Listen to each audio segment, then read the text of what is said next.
It is 8 p.m. You have survived the workday, navigated the commute, and finally collapsed onto the couch.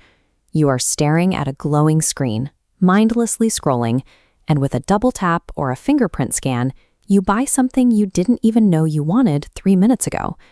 Your income has likely gone up over the last few years. You make more money now than your younger self ever thought possible. Yet the quiet, nagging feeling of being completely broke hasn't faded. The math doesn't seem to add up. The culprit is often a collection of tiny, seemingly harmless daily transactions. A coffee here, an upgraded delivery order there. Financial planners call these the termites of personal finance. Small, repetitive outflows that are explicitly designed to evade your mental alarms. You aren't falling for these traps because you are bad at math. Scientists call this specific vulnerability ego depletion. Your brain's capacity to make smart, disciplined choices acts exactly like a smartphone battery. By the evening, after a full day of professional and personal problem solving, that battery is running on 1%. Your mental defenses collapse, leaving your wallet wide open to friction-free spending. To protect your exhausted evening brain, you can implement the sunset spending freeze. The rule is simple. 0 non-essential purchases over $30 are allowed after 6 p.m. If you see an incredible deal at night, apply the 24 to 48-hour delay rule. If you still want the item at 10 a.m. the next morning, buy it then. Most of those late-night urges will vanish in the daylight. Recognizing this daily biological cycle of mental fatigue is the very first step in plugging the leaks and reclaiming your invisible lost wealth. Daily impulse buys are only the visible half of the problem. Below the surface is a much more efficient wealth destroyer, the silent, recurring drain of the subscription economy. A streaming service or a fitness app priced at 1,900 rupees or $5 a month barely registers as an expense. It feels entirely harmless. But when you stack a dozen of these services together, those micropayments quietly compound into a massive annual leak. This diagram illustrates exactly how companies bypass your mental friction. Economists refer to this as the pain of paying. If a service demands a single, massive annual block of cash, it hits a solid barrier in your mind. You pause and calculate the value. But if that exact same cost is shattered into a steady stream of tiny blocks, it slips right through your defenses undetected. We can see this dynamic evolve when we look at sunk cost traps, like subscriptions offering free shipping.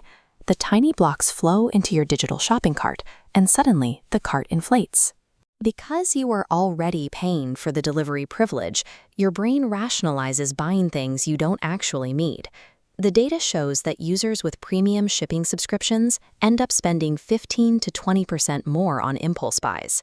This extra spending physically eats right into your baseline savings. You spend more money simply to justify the subscription you forgot you were paying for. Layered on top of this are junk fees and automatic bank maintenance charges, penalties for dipping below minimum balances, or out-of-network ATM withdrawals. These exact a completely passive toll on your accounts every single month. Stop the bleeding by running a ruthless quarterly financial audit. Pull 3 months of credit card statements and highlight every recurring charge. If you haven't used a service in 30 days, or if it no longer adds tangible value to your life, cancel it immediately. Automation was originally conceived as a tool to help individuals steadily build savings. Over the last decade, corporations have successfully reverse-engineered that exact psychology, turning automation into a weapon for your unconscious spending.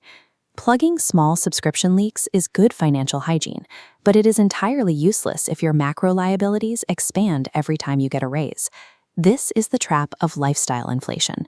We often buy expensive things to project success, but as financial educator Pushkar Raj Thakur notes, when you purchase a highly performative asset, like a massive, pristine luxury SUV, you aren't really buying the vehicle.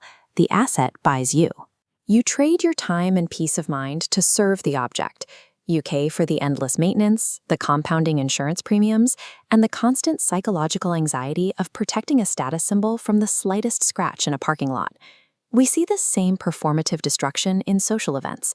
People routinely take out multi-year loans to fund lavish weddings, feeding a guest list of hundreds of acquaintances who will never actually show up to help during a medical or financial emergency.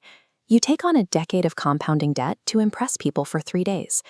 To combat this, look at this graph of lifestyle lagging. The top line shows your income rising steeply after a promotion or a new job. The instinct is to match it with spending. But if you force the expense line to remain perfectly flat for the next 6 to 12 months, a widening wedge of saved capital opens up in the middle. This visual represents the rule of morning you protects evening you.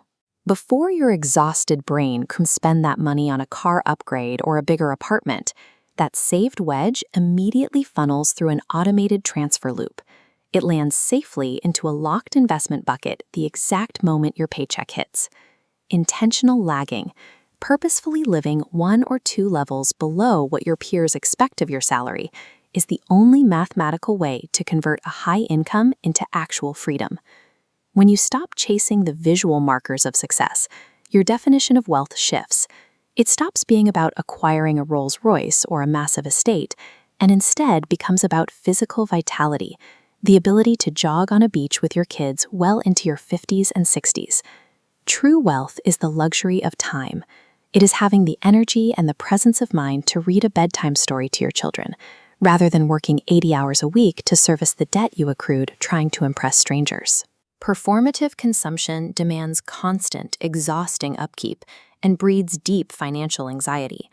Quiet financial freedom demands nothing. It operates invisibly, completely separate from what you wear or drive. Ultimately, wealth is not what you display to the world.